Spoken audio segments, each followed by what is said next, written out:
Welcome to the Living Ageless and Bold podcast. Each episode, I bring you amazing women who inspire, educate, and share their experiences and journeys along the way. So grab a glass of wine or a cup of coffee, find a cozy spot, and let's relax and have some fun hearing what can be accomplished after 55. So welcome, everybody. This is a pretty powerful episode we're going to have today. Cheryl Armstrong is our guest, and at the age of 16, she was sentenced to 96 years in prison. And this is a story of, when we talk about reinvention, turning your life around, rehabilitation. She went on to earn an associate's degree, a bachelor's degree, a master's degree, and became such a leader in the prison system that, and I'll let her tell the whole story, but after 26 years, she was let out of prison and has now made it her passion and her mission to help transform lives and to give people second chances. And there is another chapter in your life. So Cheryl, thank you so much for joining me today. Yes, thanks for having me. I'm sure it's a difficult story to tell, but if you could kind of explain to our audience, how your journey started, because life is about a journey and we take steps along the way to get where we are today. So you're 16 years old and... Sure. So when I was about 14, I had grown up in small towns. And when I was 14, we moved to a suburb in Denver. And I spent a number of years trying to kind of determine how it is that I ended up where I ended up. And I think that exposure to the big city was one of the key factors. And, I just started doing a lot of delinquent things. I quit going to school. I was smoking pot. I was just doing all the wrong things. And I got into a relationship with an individual, and it did not end well. And my friends and him had some issues with one another. And in 1995, basically, we drove over to his house one night after there had been a falling out. And my friends shot and killed him, and also the person that was in the house with him. And I drove the getaway car in the crime. And I just try to describe to people that at that time in my life, I was so careless and reckless and lost that I didn't even really care about my own well-being. And so how was I to care about the well-being of another person? And as terrible as that sounds, that's the truth of it. I was charged as an adult for my role in the crime. And ultimately, I ended up being convicted of 2 counts of second-degree murder and sentenced to 96 years in prison. I didn't go in. Did you know when you were driving over there? Was that the intention, or did things just spiral out of control? Somewhat. I knew that my co-defendants had guns on them, and the way that I explain it to people is that none of us really cared about. If they shot up the house, if they beat him up, if he was shot. I mean, yeah, there was an ill intent for sure. There was. Yeah, I tell you, and being a mother of 2 kids in their young 20s, it's every parent's nightmare that you just don't know. You just don't know the friends and what happens. And like you said, it's the delinquency, you're hanging out with people, they're smoking pot, they're doing drugs. It's just the group you get into. And and as I've met you and talked to you, you've come a long way since you were 16. I mean, you've done a lot to, and you can't fix that. That's not the words I want to say, but to make the world a better place for what you took away from the world. So, what is it like when you get to jail when you're still, I know you were tried as an adult, but you're still 16 years old. So 10 days after I got arrested, they quickly charged us as adults, and I was moved to the Denver County Jail, and I was put into segregation for the 8 months that I was there because I was a juvenile. And It was a complete nightmare. I mean, how else do you describe the situation? I was locked in a tiny little box. I woke up every morning to grab my breakfast tray with ants crawling on the floor. And I mean, it was a terrible experience. And I think that at that point, like, I really couldn't even comprehend and I couldn't process everything that was happening, what we had done, what was coming next.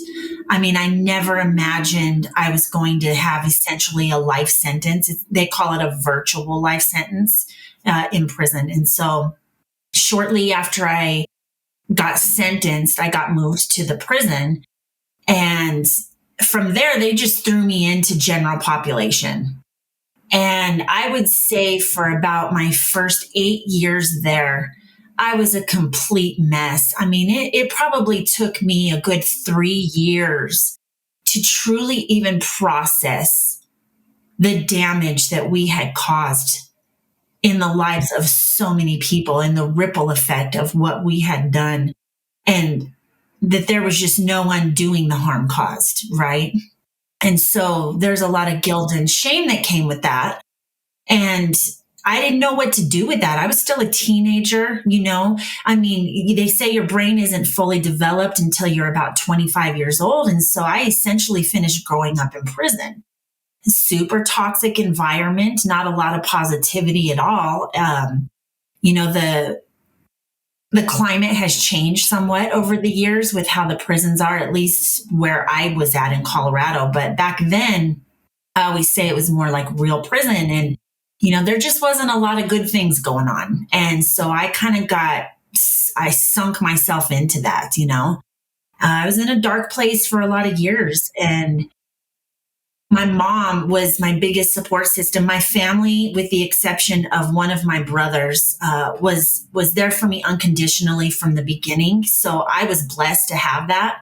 I think that it was one of the biggest pieces of what motivated me to change. My mom wanted me to take college courses, and I remember thinking, for what? For what? I was just going to say, why? If you're in prison for life. Yeah, I'm going to die in here. I'm going to walk out when I'm 60 years old. And why would I want to get a college education, right? And so she paid for my first couple classes. I didn't put any effort into those because I was doing it for her, not for me, And about a couple years later, there was a prison program through Adams State University that started bringing in like your core curriculum classes to get your associate's degree. And I happened to have one positive friend by that point in my journey.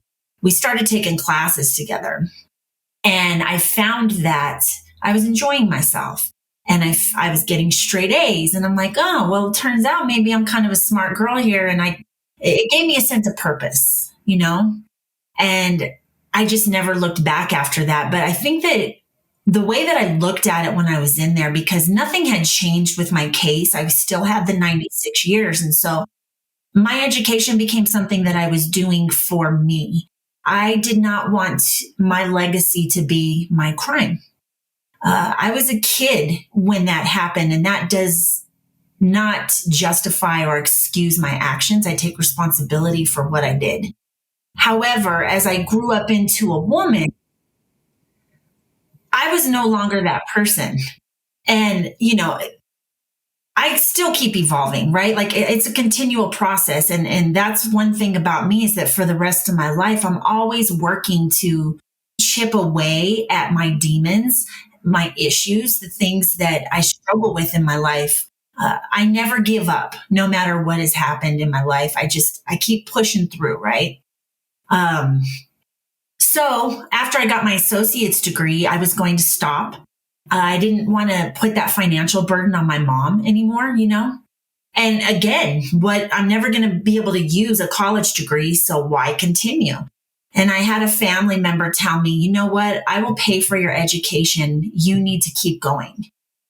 And I didn't turn that down. Yeah, I tried to. And he's like, no. And I was like, you know what? You're right. I should keep going. And at that point, it was just my purpose.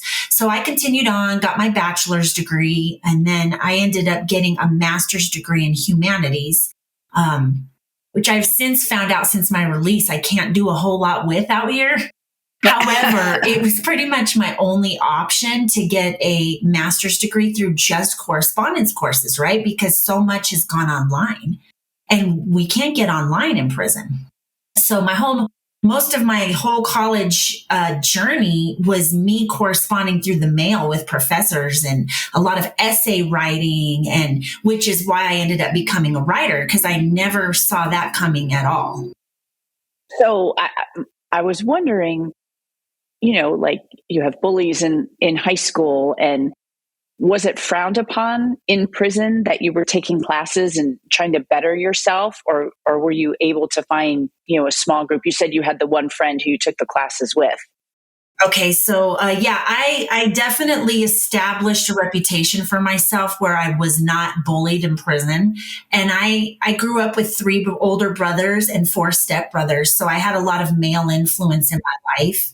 And let's just say that some of the things that I valued through looking up at what they did weren't necessarily the best things. I kind of equated, violence with respect. Now, I wasn't a real violent person, though. I really wasn't, but I just had a real bad attitude, And so I never really had a hard time in there as far as that kind of thing goes. So no, taking college classes, that was kind of what started the transformation of people's perception of me, right? Because I was finally doing something positive and it was motivating for other people.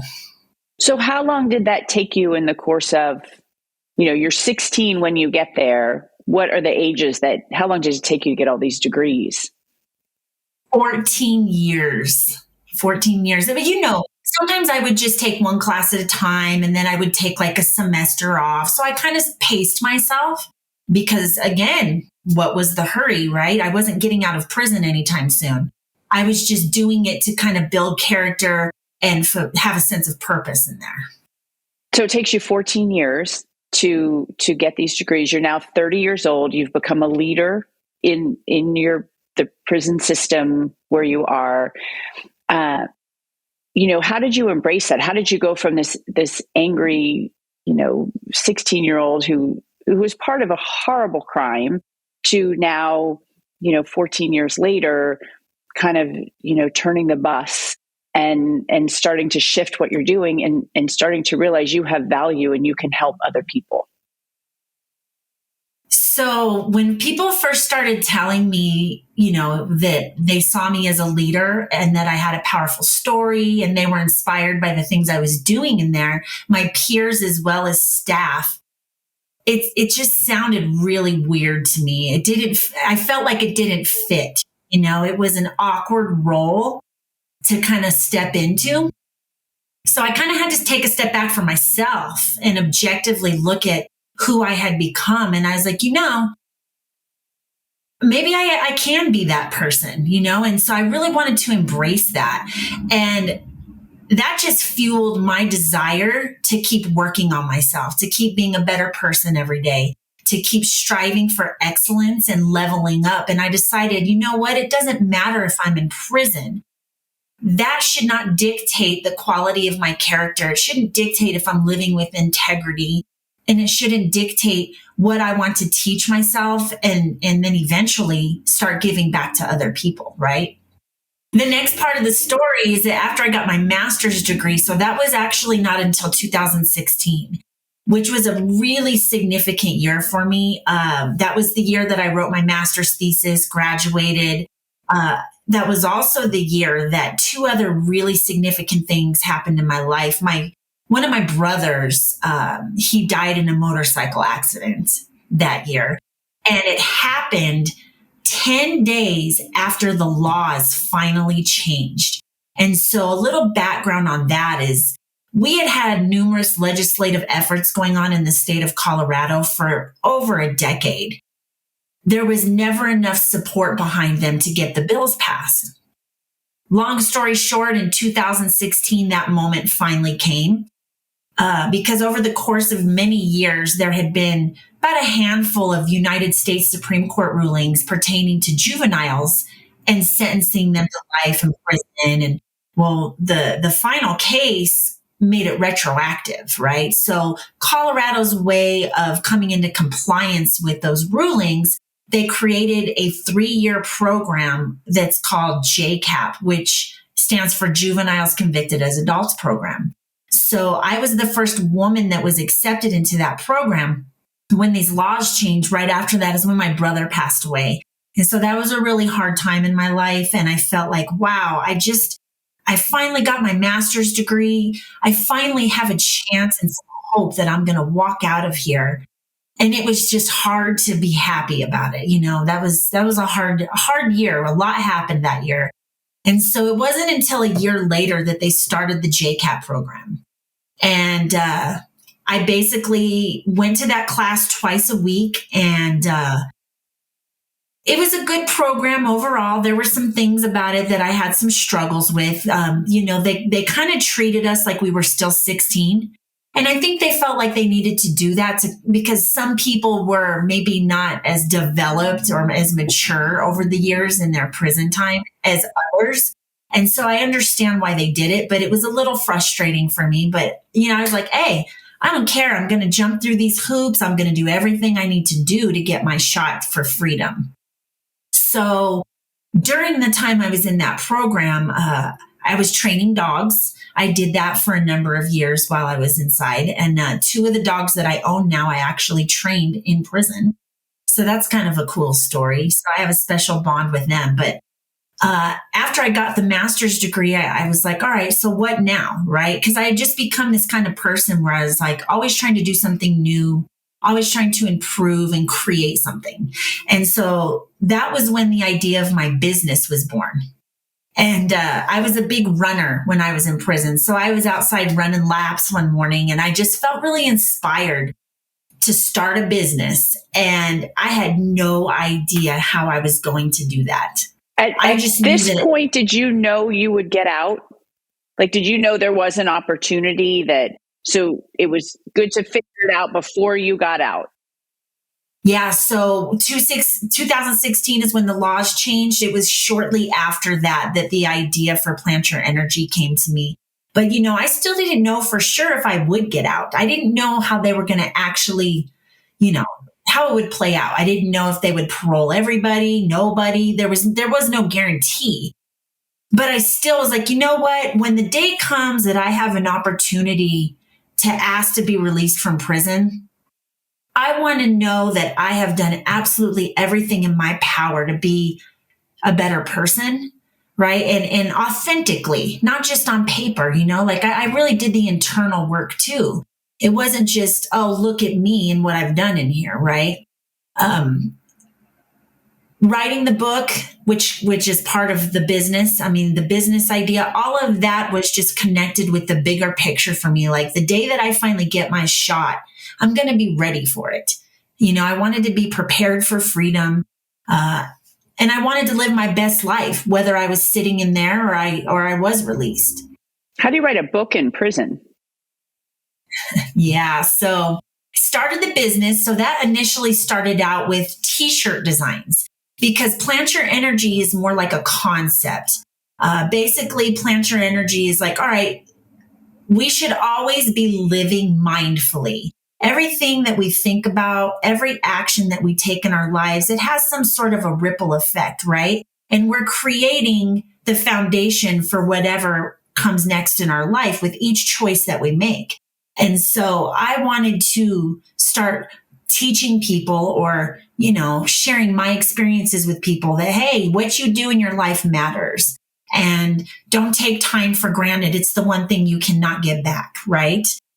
So started with t-shirts. I designed some t-shirts. They'll have positive words. And, it's just like all about having a positive mindset and living your best life, like creating a vision for your life, pursuing it with passion, whatever that looks like for any person. So from there, then I had the idea to write the book. And initially, I actually started writing my life story. That was supposed to be my first book because at that point, I'd had so many people tell me that I should do that and that I had a powerful story. I thought, yeah, I need to get a book published about my journey.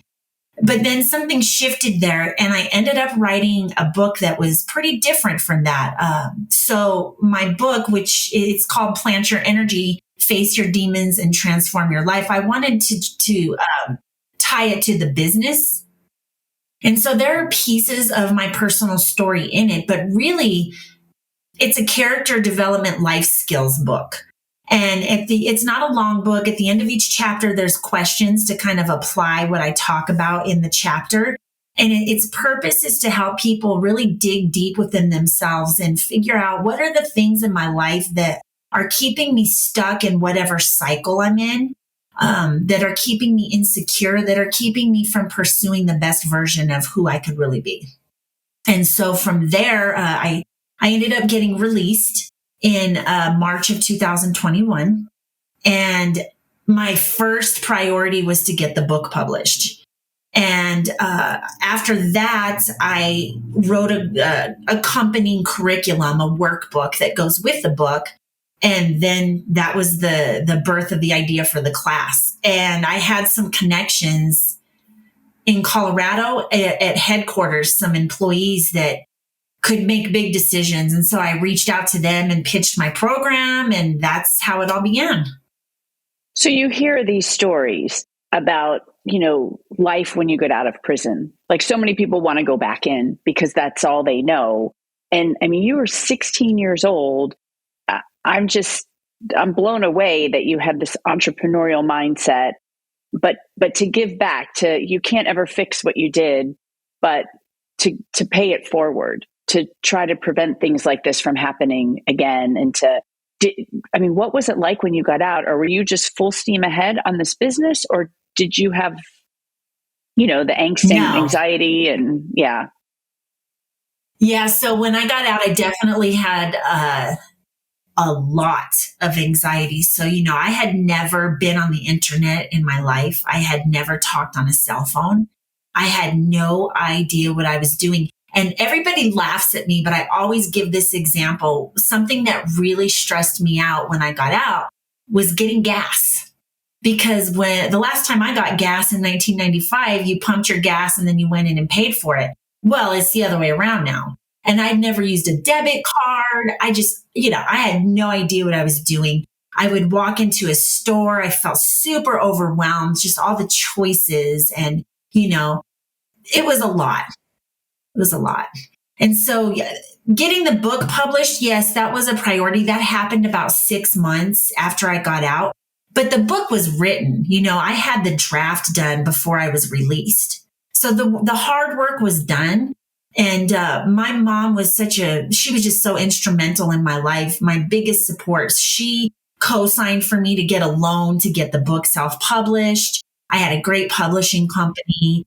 And she taught me everything I needed to know to be successful out here. I'd never paid bills. I had no credit history, right? So she added me as an authorized user on 2 of her accounts. Her credit score was over 800. She never paid a bill late in her life. Like, she was just a great person. And so she taught me everything I needed to know. And she is most of the reason. I put in the work, but she's just the driving force behind why I'm where I'm at right now. It's her support and her help. And she just taught me everything. So she passed away a year ago on October 30th of last year. I lost her and my stepdad 5 months apart from one another. And it was very, very challenging because I'm from Colorado, but I moved to Phoenix to go live with them. And then I lost them both. And all of a sudden I'm alone. And I'm still trying to figure this world out, right? And so now I've kind of spent the last year trying to figure out life without my mom. She's always been my rock. Right. Well, it sounds like you're on just a path. Like, this is like a movie. But I have to ask you, taking it full circle, have you ever gone back to the families of what happened? So legally, I am not allowed to do that. There's like a restraining order.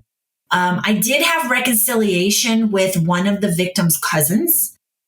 which was initiated by him. We had a mutual friend. Actually, she was a girl who had been my roommate in prison. And she called me mom. She loved me. She got out, kept in touch. And all of a sudden, I call her one day and she's hanging out with my victim's cousin. And so we had a phone call and I sobbed through the entire thing. I told him I am so sorry. Of course, those words, they sound hollow, right? Like there's no sorry that's good enough for something like that. But he said that he forgave me years ago. He said, I'll never forget what happened, but I've forgiven you long ago. He said, I've kind of kept track of what you're doing in prison. He said, and I see all the good things you've done in there. And I know that what happened that night, that's not really who you are. And he said he thought that I could do more good from the outside than being inside, and that he supported me being released. And we've actually had a little bit of contact since I've been out. And it was just like one of the biggest gifts I've ever been given in my life, to have that forgiveness from somebody that I hurt so deeply. So I'm like, this is just such an emotional topic, to think about, like I said, as a mom, and but just what you're doing, you don't hear these stories very often of, and again, I can't imagine being 16, but you said your mother came into this and really, was your rock and your inspiration. So what's a day in a life like for you now? Well, if I'm being honest, my life has been a mess lately. So I spent my first 2.5 years down in Phoenix. I got certified to be a peer support specialist. So I'm a pretty confident person, but the world that I'm trying to step into with building my business, becoming a professional speaker, I've had those moments of feeling inadequate, right? Fearing that I'm going to be judged by the professionals that are around me. And so I've had some struggles with that, and I have to battle through those things, right? So when I first got out, that was why I got into the behavioral health field as a peer support specialist. And I got a really great job working at a reentry rehab in Phoenix called New Freedom.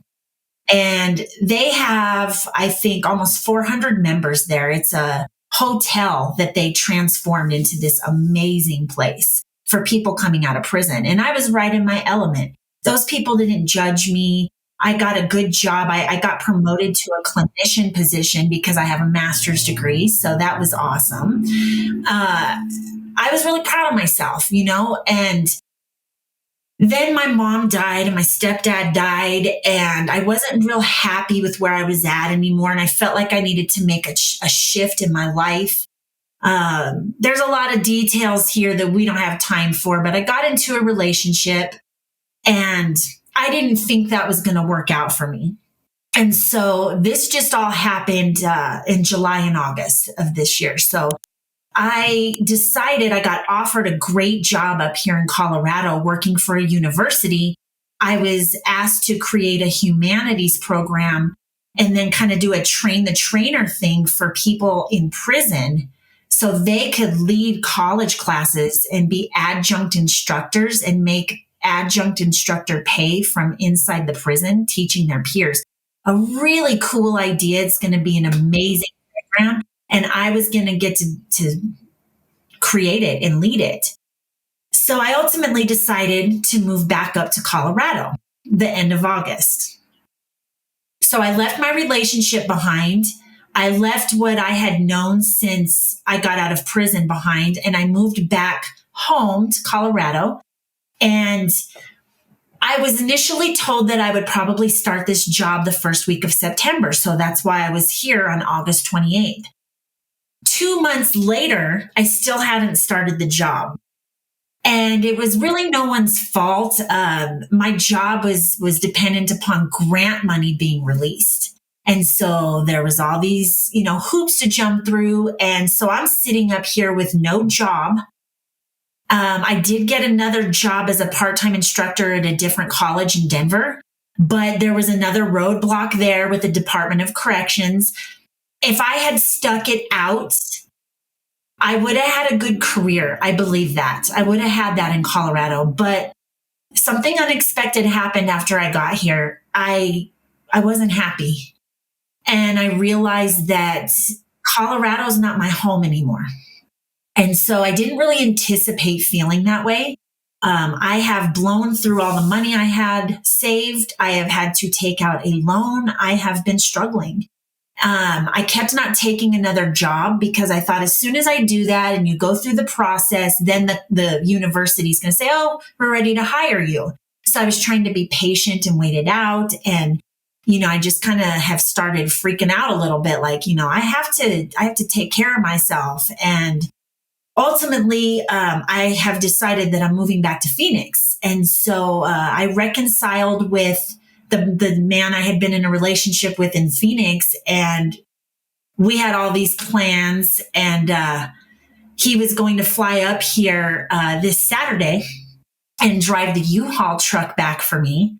He's already living at the house that I was living in before. I was blessed enough that I'm moving back into my same house in Phoenix. My sister-in-law owns the house. So I have a lot of good people in my life, but I didn't plan on really bringing this up, but the boyfriend, he passed away 3 days ago in a motorcycle accident. So now, almost a year to the day from when my mom passed, I now am dealing with this loss. And so I just can't catch a break. You will catch a break, though. I know, and we talked about this before we recorded this to make sure you really wanted to record it. But I hope you can take a step back and see what you've done in your life. And it never makes sense when these things keep doing it. But if you look at what you did and what you've done and how many people you're helping so that these kinds of things don't happen again, and to help people get out of these situations, or if they've been in a situation that they can be successful and they can do what you've done. You have a master's degree, you've written a book, that they were ready to do a whole program. I bet there's a bigger program waiting for you in Phoenix that they're going to do. I hope so. I'm trying to work with Core Civic. They're a private prison company. They own over 70 facilities across the country. So I'm trying to get my program in some of their facilities because I always tell people, our problem with mass incarceration is people seem to think that you can put people through a few classes and give them a job skill and they're just going to get out and be successful. But my class aims to change their thinking, right? Because if you're not changing your thought patterns, all the job skills in the world don't really mean anything if you go back to a life of crime or back to addiction or back to abusive relationships, right? And so that's my mission, is to help people change their lives in that way. And the relatability factor is huge for me, right? And of course, I don't think that my book just applies to people in prison. I think my book applies to people. We all have issues with struggles, our triggers, the way that we think, with our past traumas, whatever we've been through in our lives. We all want to be better, hopefully, right? And so that's kind of my objective. And eventually I would like to expand my program beyond just working with incarcerated people. But it makes sense for me at this time in my life that that's the target audience for me. And those are probably the people who need you the most, who you can relate to the most, who you can make your biggest, strongest impact.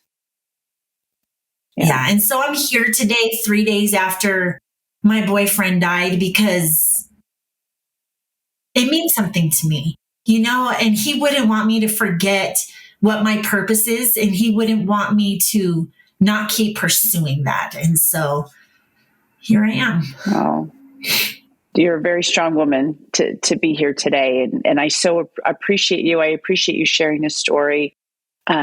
We wrap up every episode with the same question. And for you, I'm really fascinated to hear where you see yourself in 10 years from now. Oh, in 10 years from now, I see myself hugely successful. My goal and my mission is to become a motivational speaker. My goal is to build my business on a massive scale. And my goal is to transform the lives of hundreds of thousands of people At least, I think big, and I always am about transcending limitations. And I want my legacy when I leave this world to be one of something that's positive, not of the mistake that I made when I was 16 years old. And I've committed myself to honoring the people that I hurt, my victims' families, my family. And I just want to keep elevating. Well, I wish you the best of luck. Again, I'm so sorry about your tragic loss.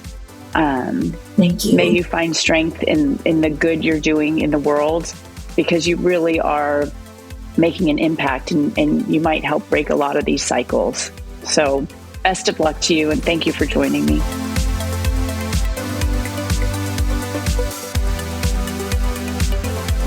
Thank you for listening or for watching this episode of Living Ageless and Bold. If you haven't already, please make sure you hit subscribe. And if you like the episode, I hope that you will give us a great review. You can also head over to livingagelessandbold.com and sign up for information, inspiration, and exclusive opportunities for us, women over 55. Thanks for listening. And remember, no matter what you do, keep living ageless and bold.